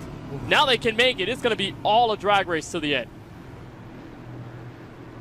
Just completely take all those scenarios we talked about, throw them out because it's a complete reset. The top 26 cars, 24 cars actually, with a couple dropping out, hadn't pitted. So what's going to be the decision? Basin is in, Kerwin is in, Parker White stays out, Minter, Salas, Cozy. It looks like they are all going to come down pit road. Is Parker White going to be the lone driver to stay out? Luza stays out, Gossett stays out. We'll take a second look. Here's what happened with Wilson. And he had troubles in qualifying, guys, in 3 and 4, and this looked like just pure trouble. Loose race car, old tires. He's trying to save it all the way, hang on until the very end, but this car eventually oversteers and creates that overcorrect effect, and a tough night for Wilson just got worse. That's heavy damage on the front end. So a single car accident for Steven Wilson is going to put us under the yellow. We saw a split decision on pit road. Dylan Basin, who has led 55 laps in this race, more than anybody else, is going to come out of pit road after a 2-tire decision in the number 10 position with a very clear advantage on tires over the cars in front of him. Almost everybody behind him also takes 2. Lowe, Salas, Bias, Maines, Cozy, Lopez, they're all on 2. Couple of 4 takers. Casey Kerwin at 18th went with 4. So did Tucker Minter in 19th. But let's talk about the top 9, the drivers who stayed out. 3 of them have not pitted since lap number 22. Or 24. That's Parker White, that's Ryan Luza, that's Tommy Gossett. That's the last time they pitted. They're on the oldest of old. All of a sudden, Sean Conklin is kind of the next best thing. Presumably good on fuel, assuming they got the fuel in it they wanted to. He pitted 28 laps ago and is going to restart 4th. So you've got your group of 3 on nothing. You've got 4th position back to the number 9 spot. They've all pitted anywhere between 28 and 18 laps ago. And then from 9th on back are going to be the freshest of tires. Kenneth, isn't it interesting? After the events of Indy, look at the front row. Parker White and Ryan Luza. Let me ask you, my friend, does the ball lie? The kids would say. I'm going to tell you one thing. The ball never lies. It never does. Fate has a weird way of turning things around, and it's Parker White and Ryan Luza. Remember, Luza was over 30 degrees sideways earlier in this race, hemorrhaging track position. We didn't know where the FGR XL number 12 went throughout the entire race, and here he is, and a pair of rookies in row 2. Can it get more interesting? I don't think so. And the lights are out on top of the pace car. We're going to try this thing with 8 laps to go here in Nashville. 3 strategies. Parker White, his first lap lead of the afternoon. Could he possibly go to victory lane for a second straight race on the old tires? Green flag in the air. We're back underway. Tommy Gossett with a good start. Looking to the inside. Trying to go 3 wide for the race lead. Here comes the 22. Zelensky 3 wide. And you were worried about the wheel spin there as they were coming in turns 1 and 2 from Luza and company on the outside. They're spinning off turn 2. Garrett Lowe is around. among several others that get involved. Quentin Warman, Garrett Maines, and the rest of the field goes spinning. We'll do it all over again. But a great restart from Bobby Zelensky to get to the outside of row number 1 for the next restart. What a run. And look, if you're Parker White, who already has the win, you can do all this. You can make these tough choices, these risky choices. You have little to worry about, and you would think a caution will only help him. I don't know if it'll help him stay away from Bobby Zelensky, but caution laps, if you're indeed trying to stretch this fuel out, they're only going to help that 95. Zelensky has 50 lap better tires than the guy that he's going to be now lined up alongside. I wonder how critical the moment of that yellow is going to end up being, because Zelensky and Luzo were side by side for second, and they're going to give P2 to Zelensky at the moment of yellow. So that's going to change where the 22 lines up. Is that going to be a benefit for Bobby to be on the outside of the front row unobstructed? Sometimes that outside of the front row has a more difficult time getting going, gauging the start of the leader. So it's going to be interesting, and only time will tell where the benefit is to either Zelensky or Luza. But first, let's see what happened behind them to bring out the yellow. And look at the car on the very outside. That's Dylan Basin, the first driver leading the group that came down pit road. He barely squeaks by, but it's that little wiggle from the cars behind. They check up, and it's Garrett Maines that gets right into the rear end of Garrett Lowe. And almost looked like, Alan, this could have been a much larger incident. The look on board from Tucker Minter shows maybe the slightest of taps are off turn 2 and a tiny checkup as they all come together. You see other drivers in it. Jordy Lopez with a great save. Well, they were bouncing all over each other. Yeah, for all those cars to stop right in front and Jordy to be able to keep that control, Tucker Minter as well. Could have been a lot worse. So on that short run we had, Zelensky made up time, and also Conklin was able to make up ground, right? Luza drops to 3rd, Gossett drops to 5th. Those were 2 of the drivers who stayed out in that group of 3 who led us to the green. The problem for Dylan Basin, Vicente Salas, Casey Kerr, and everybody else who had just pitted, they gained nothing. They were all 10th on back. They are still 10th on back. They don't gain a single position, so they are still going to be at best row number 5 for this restart.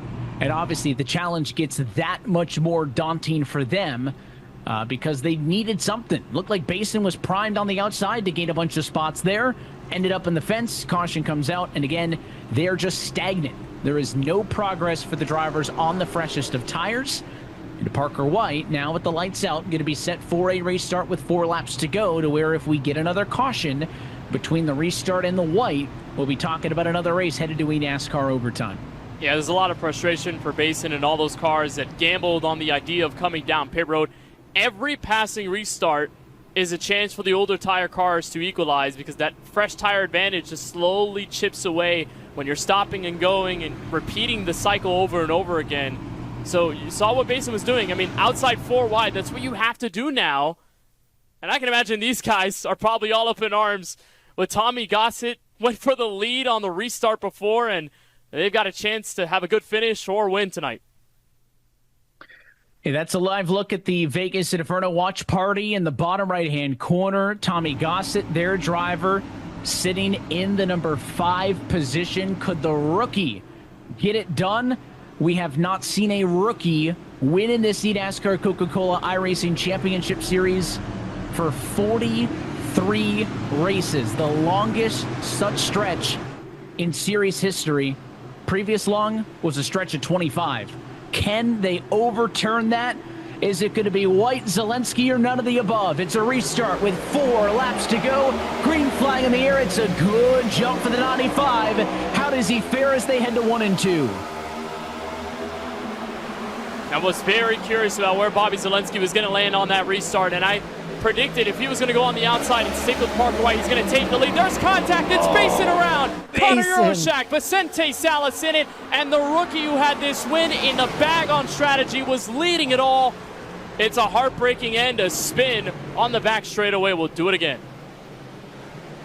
And we mentioned Alan risk in staying out, but to be honest, if he was the first to pit on the green flag pit cycle, it would have been risk there too. But you can't help but feel for Dylan Basin, trying to go for a first career win, the dominant car of the afternoon. He's not out of this thing yet. He did a great job saving that race car, which I think we should point out and we'll probably get a second look at, but seems like hopes of going for the win are dashed. That's the number 6 in the center of 3 wide.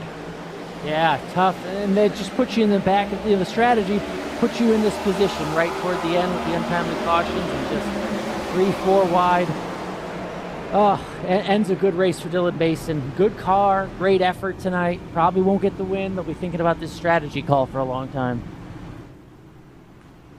And now let's go back, Kenneth, to a conversation we had after the opening yellow flag of this race, where you pointed out that these races have either gone green start to finish or gone to eNASCAR overtime. And I said, well, we're 1 yellow in. We got 95 laps to go. Does that mean we're headed to eNASCAR overtime? And you prophetically called that one, maybe unintentionally, because we're once again going to be going beyond scheduled distance, my friend.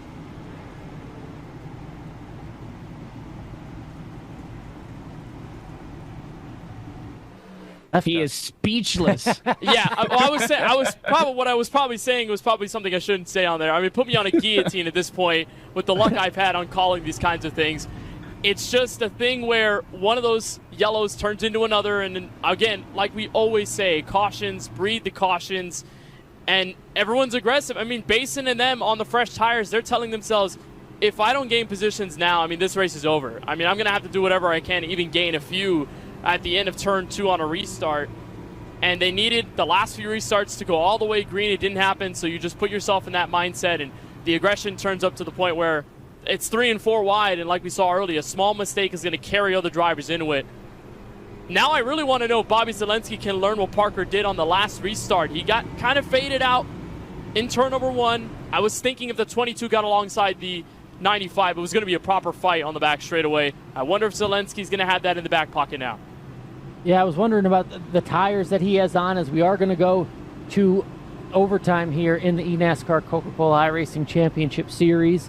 But you could see it from that above shot, you know, with the tire somewhat advantage for Zelensky. If he gets that grip, it's like hitting a speed strip in Mario Kart or something, right? You get that advantage and you get to like shoot forward, but he wasn't able to fully get it on the 95 of Parker White. So he's got to stick out there and see if he can get it again on this restart. And again, worth noting, those drivers on the freshest of tires who pitted after the late yellow, still not making much headway. They gained 1 spot. Casey Kerwin, the flag bearer for that group of race cars, but he's only up to the number 9 spot. They gained a handful on Urashak, who had a moment and dropped down to the number 15 position, but this still very much appears to be a race between 2 groups. The set of 3 who stayed out and have not pitted since lap 24, and a handful of race cars who pitted through that late cycle. That would be Zelensky, that would be Conklin, that would be DeMerchant and Olafson, Boson, and Tinsley. We know they have the faster race cars. Can they get the time under green to be able to make a move as we head to attempt number 1 of 3 at eNASCAR overtime? Parker White, good off the blocks last time. Can he do it again in the restart zone? Green flag in the air. It's another good jump. He's got help. Conklin pushing, now looking to the outside. I don't know if that's the right call. They're going to go yellow again. There was trouble, it seemed, behind, or Ryan Doucette was sideways in the grass. So I think we're going to try and do that again. But you saw the outside lane. They struggled to get going, and I wasn't sure if Conklin had the right move there on the outside. Well, you can see the expression there with Daniel Falkenham. Obviously not happy with the way that things are currently shaking out and wanting to get an opportunity to get this thing in. The cars were wrecked right at the start-finish line. I saw Nate Stewart was stopped. He was one of them. We'll try to see what happened coming to the restart, but obviously a quick yellow. And again, the timing of that quick yellow, also important. We'll wait till they catch the pace car to be certain, but it looks like with the great start on the bottom, Conklin pushing Parker, that Sean Conklin is going to jump up to the number 2 spot, and that'll push Zelensky back to row number 2.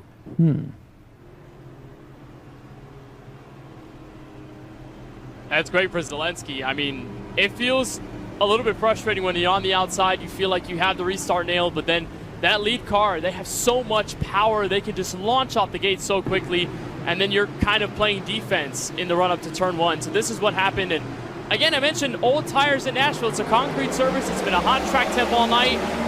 It just looked like wheel spin on behalf of Dylan All. Nate Stewart wanting to give him the bump to see, hey, let's go on the outside lane. Obviously not a shove large enough, I don't think, to unsettle the 47. It was just Dylan All, low gear, high revs, old tires, concrete surface that's hot. I think it's the perfect recipe, Evan, for wheel spin of that sort to happen, and All unfortunately couldn't save it. It looked like another hard hit for Garrett Lowe's second big hit he has had. So your segment 2 winner not having a lot of luck here at the start of segment number 3. So we will continue into attempt number 2 of a maximum of 3 in eNASCAR overtime. Still watching these 3 very distinct strategies intersect. Parker White first, Ryan Luza 5th, and Tommy Gossett in 6th have not pitted since 20-something laps into this race. They were staying out, maybe trying to stretch it on fuel to the end, while other drivers started to pit inside of the final 30 laps. Caution comes out. Most of those cars who hadn't yet pit did come down. Those 3 stayed out, so they continue to try to work track position at a severe tire disadvantage. Everybody else who pitted through that green flag pit cycle and were thinking, hey, 30 drivers haven't pitted with us. Are we out of this thing? They seem to be in the catbird seat. That would be Conklin on 40-lap old tires, Zelensky on 30, DeMerchant on 38, but they just haven't had the green flag laps to do something with those tires quite yet, and that is where the frustration may start to boil over. So Zelensky drops from 2nd to 3rd, Allen, but to Kenneth's point, that may actually benefit the 22 because he really seemed to struggle in the restart zone when he was on the outside of the front row. And the intrigue only grows, right? I mean, in terms of being able to make it to the end of this race on fuel. And now we're going to a second overtime, possibly. You know, what if there's another one where, oh my goodness, Parker White could have made it, but then, oh, you just got to hope you keep up with the pace car. And we'll see the end here. Parker White just running on a wing and a prayer right now. And I think restart mindset will change if this goes to a 3rd and final attempt, because if we get to that point, a yellow would end the race. We're not there yet. We will come to the green, and we will still have another attempt in our back pocket. So we will race to the white flag before this race is official. If a caution comes out before that point, then we can talk about the hypotheticals for a 3rd and final attempt. But this is eNASCAR overtime, try number 2. Parker White now with Zelensky on his bumper, trying to get away. Green flag flies. The 22 is right there with him. 3 wide behind, but where does Zelensky go? It was a better restart from Sean Conklin, but here comes Zelensky. He's got power from the outside in turn 1. He chases up, and it's exactly what I thought would happen. Bobby Zelensky to the race lead as they're crashing in the back. Caution flies. We are going to go to a 3rd and final attempt. Big wreck with the 01, the 98, and many more in turn number 3. And after Parker White was able to hold them off for a handful of restarts, it was indeed, Allen, that change. Zelensky dropping back to row 2 that set him up to make the pass for the race lead. Parker White didn't look like to have a ton of power. I'm wondering if the fuel is coming to fruition. We'll see here in a second. Just didn't have the takeoff. Bobby Zelensky with the advantage, able to use that advantage finally, and a great pass to force it on the outside and be the leader when this caution came out. Kenneth may be a little bit surprised as well. It kind of felt like we could see that 22 spool in the run-up, looking to the outside. I thought maybe we were going to see a block by Parker White. He held his ground on the left-hand side of the screen there, and as that pass happened, this is what happened off at turn number 2. Ryan Luza right in the middle. It's 4 wide. Tommy Gossett bumped off of Tucker Mincher. There's not a lot of space there for the rookie, and so he's just bouncing in between the cars on the inside and outside, and then it's just collateral damage from there. Colin Keister, Cody Bias among those that got into it. Here's the onboard look from Quentin Warman. Again, on the outside of 3 wide, it's just going to be minimalist contact right about here as they bottom out to the back straightaway. And as they slither off of each other, great avoidance by Warman. Just stick it to the bottom, hug the binders. Oh, a huge hit for Colin Keister. Had 2 tires up off the ground. Everyone else getting away. Great piece of driving there to get through that accident from that onboard perspective. not as many drivers as fortunate. By far the biggest wreck of the day we've seen. There's another look, almost a secondary incident with Michael Cozy Jr. That all happens behind where the initial and big incident comes from. So Cozy also going to lose a lot of positions late in this race because he was involved in basically a secondary accident further back in the running order as they came through turns 1 and 2. So now we will go for a second straight week to a third and final attempt at eNASCAR overtime, and this is where the mindset changes, KB, because unlike on all the other ones, where especially if you're the car with the better tires, which is no longer really applicable because Bobby Zalenski's got the lead now, Kerwin has got better tires than him, and he's back in the number 4 spot, is you know that you've got a little bit of time to work with it. That goes out the window on the third and final attempt. We're going to take the green, and you could get 5 seconds, 20 seconds, maybe the full 2 laps. But if we get a caution before the white, the race ends at that moment in time.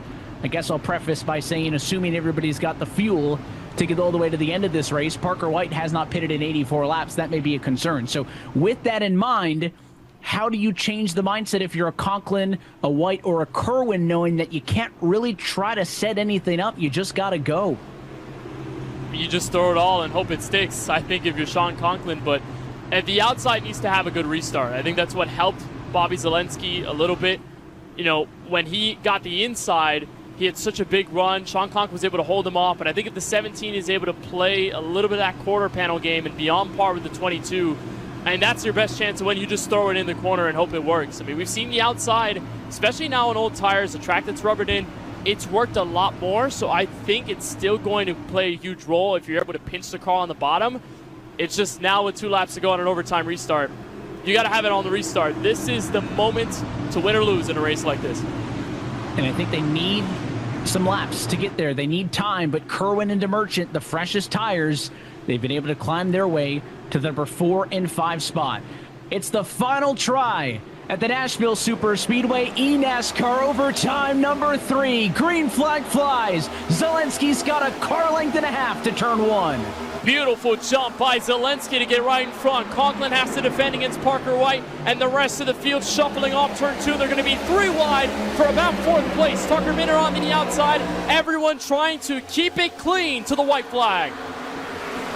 4 wide into turn number 3. Can they make it stick long enough for the leaders to get to the white flag? Couple of cars out of shape off of 4. Zalenski gets to the white.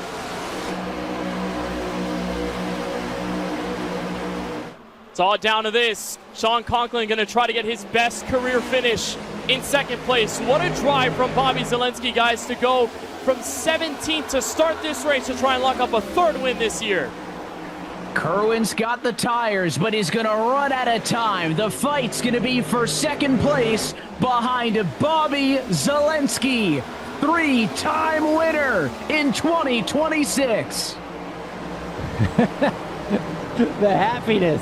Bobby Zalenski's done a lot of winning. You could see the joy that this one brought. Hard, well-earned for Bobby Z. Never gets old, even if you're one of the most successful drivers to ever do it. In the case of Bobby Zalenski, and this race win will break the tie for 2nd on the all-time wins list. Zalenski now stands over Nick Ottinger, 21 race wins, 2nd most ever in the eNASCAR Coca-Cola iRacing Championship Series. This winning moment is brought to you by Coca-Cola, the official fan refreshment of eNASCAR.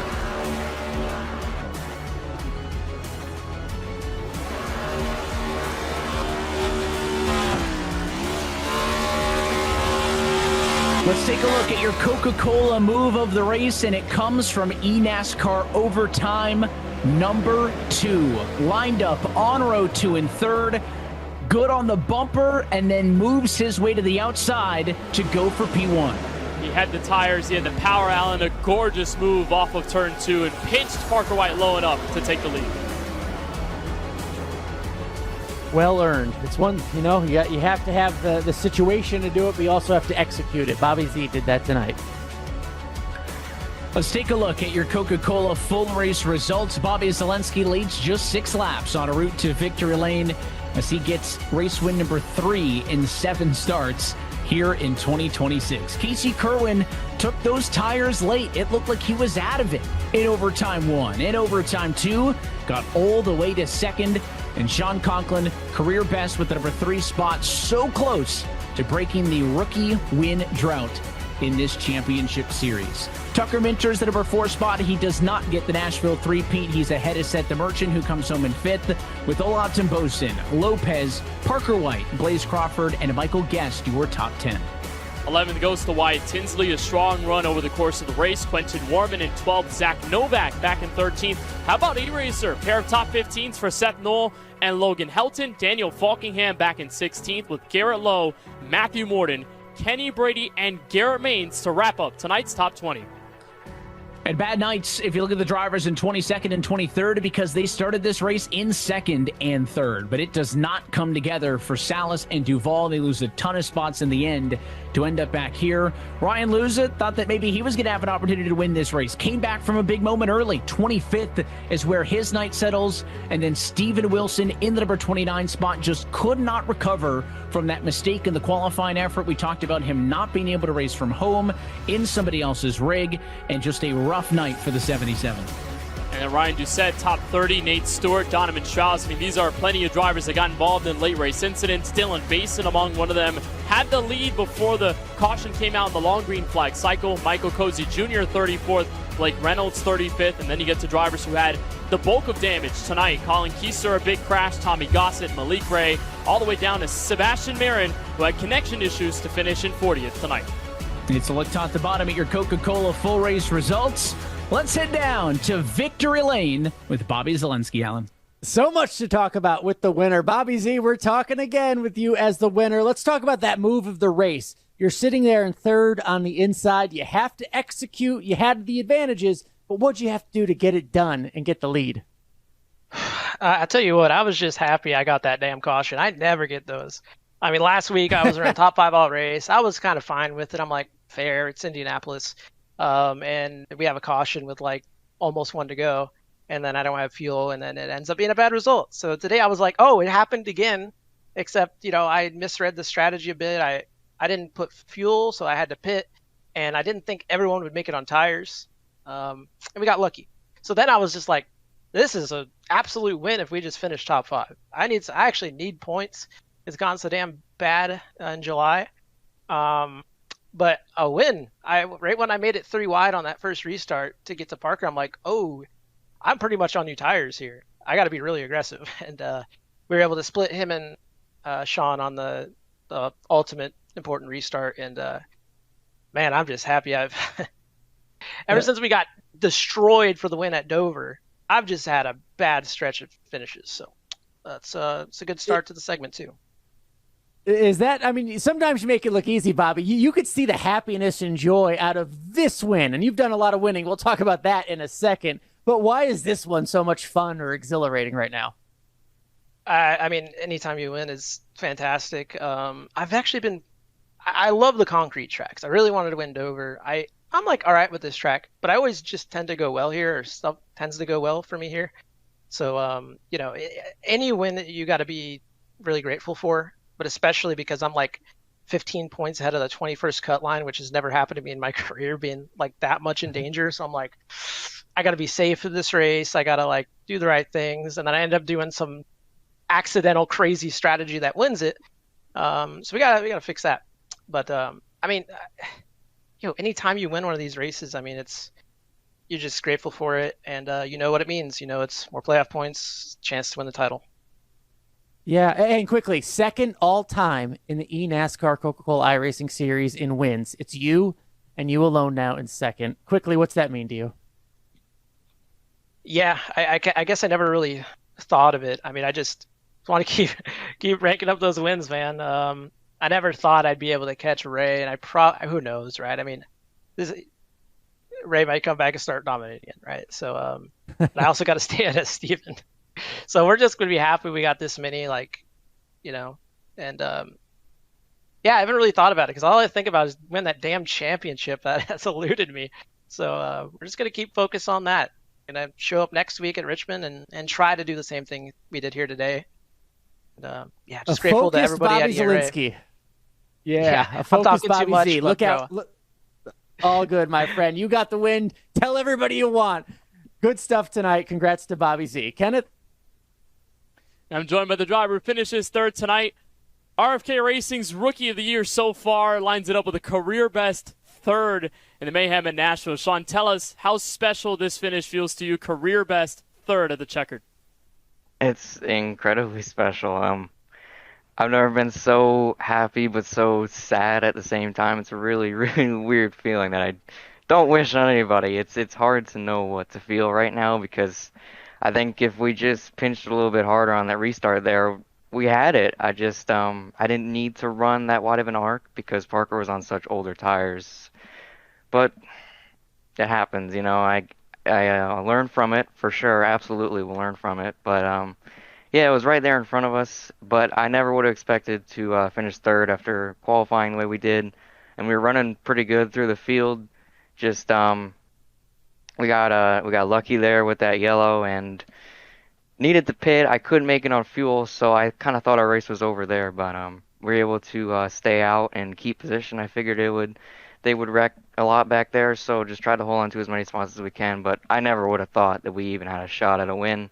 So I guess it hasn't really processed for me yet, but still, amazing finish, and this is super, super good for our points going into the playoffs, which has been my main focus. So really, really happy about all that, and looking forward to going to Richmond. I know there were late restarts in the qualifying series, but when you have overtimes like that, when you're in the front, a chance to win, how maybe different does that feel, whether it feels more intense, whether it feels maybe the similar type of things? How would you compare those two from then until today? It's very intense. My hands were tingling all the whole time. My heart was beating out of my chest, but I kept myself cool when we got down to the yellow, and honestly, just all we needed to do was just pinch a little bit more. I just wish I wouldn't have done that. I don't think it was my nerves, though. It was just out of habit. Usually always want to go up and arc a little bit to try to get the run on the guy, but he was on such old tires that I just didn't need to, and didn't react to that fast enough. And he got underneath us, moved us up a little bit, but I mean, the hole was there, and he was there before I closed it. So, yeah, just amazing and unfortunate at the same time. But overall, I can't complain. Just great finish. I just want to thank all the guys at RFK for taking a chance on me this year. Just Bodyguard, Kroger, Fastenal, all those guys, Bill Submarines. Just big thank you to those guys. It took a lot to get here, and to be even having an interview and finishing in our first top 3 of the season is incredible in a rookie year. And having a shot at the win just in itself is also incredible. Want to thank Ryko and all those guys with a back-end setup shop team.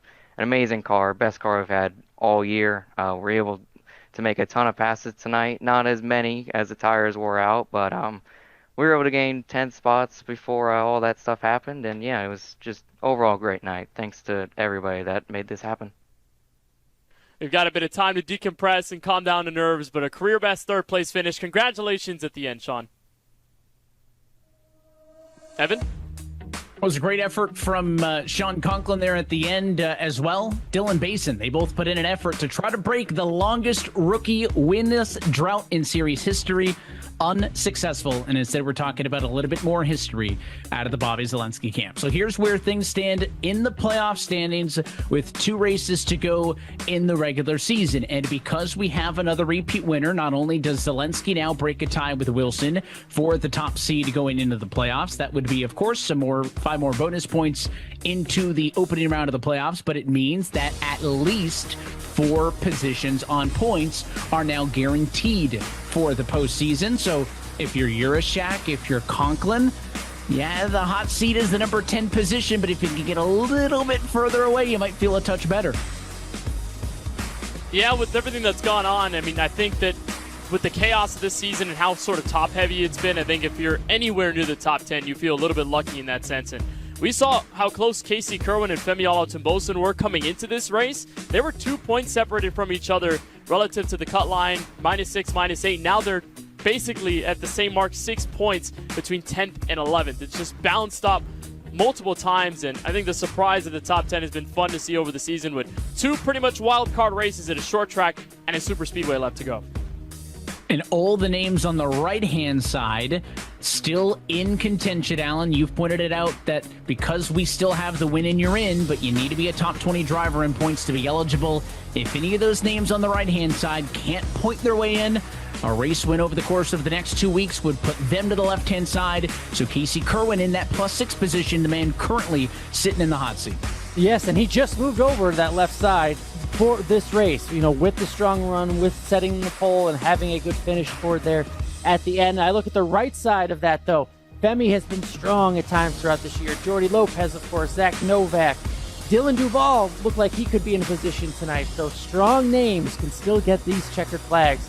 2 wildly different tracks remain, though, before the playoffs start. And if we talk about top heaviness, segment 3 titles still on the line. That's another 5 points. We've seen Wilson get 5 bonus points for the segment 1 title. That effectively puts him and Bobby even going into round 1 of the playoffs. Garrett Lowe won segment 2. That essentially gives him 2 wins if you're looking to do the math. And you don't have to wait long. We are back with you in 1 week's time for a little bit of short track action, heat races, and more coming up as we head to Richmond. Going to be crucial to get that all in. With the heat format that we saw at Iowa Speedway earlier on this season, that provided for plenty of drama and top-heavy drivers that ended up kind of out of things. Garrett Lowe in a flag-to-flag race there. Richmond has always been a firecracker-heavy racetrack, so Evan, I would expect to see the same, especially now that we're at the deep end of this regular season. Every single race matters. Well, we did not see history tonight. Tucker Minter did not win his 3rd straight race at the Nashville Superspeedway, guys, but Steven Wilson has won the last 2 races at Richmond Raceway. So we get another chance for history in 1 week's time. This is the 3rd year of his career, though, Alan, where we've seen Bobby Zalenski get 3 race victories. And he mentioned it, right? Accolades, 2nd on the all-time wins list, but without a title. And every time we've gone to the finale and he doesn't get the championship, you get worried because you wonder, can that be sustained? Well, it seems, at least for 2026, the answer is still yes, because he got those 3 race win seasons and seasons that had 18-something weeks in them. He's got 3 wins and 7 starts this year. It feels like Zelensky's not slowing down at all, and he seems to already be focused on the championship battle, not even these next 2 weeks. I love his chances, especially after a race like tonight where, he didn't dominate, didn't start out front, right? He didn't have that car that we thought, oh, Bobby Z is the clear winner, dominant driver. No, he went out there, earned it, took it tonight when he had that advantage. That's the kind of attitude and just experience you need to go out there and take the title. Maybe this is finally the year. He's never won more than 3 races in a season. He's hit that mark, Kenneth. So there's a lot of storylines. The bubble, the win and you're in. But the Bobby Z storyline may be my favorite. It's always one of my favorites.